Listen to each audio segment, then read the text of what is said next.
বালামে বাউরার অন্তরের মধ্যে লোভ ঢুকে গেল। তিনি পাহাড়ের চূড়ায় উঠলেন।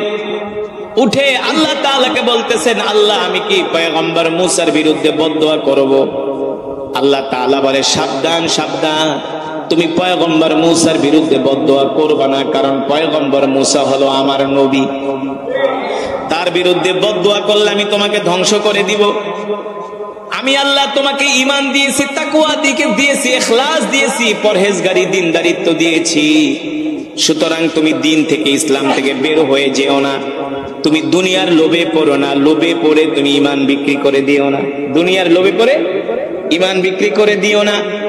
বালামে বাউরা দ্বিতীয়বার বললেন, আল্লাহ আমি কি দোয়া করবো? আল্লাহ তাআলা বললে, সীমা লঙ্ঘন করলে ধ্বংস করে দিব। তৃতীয়বার বলল, আল্লাহ আমি কি দোয়া করবো? আল্লাহ তাআলা বলে, সীমা লঙ্ঘন করলে ধ্বংস করে দিব।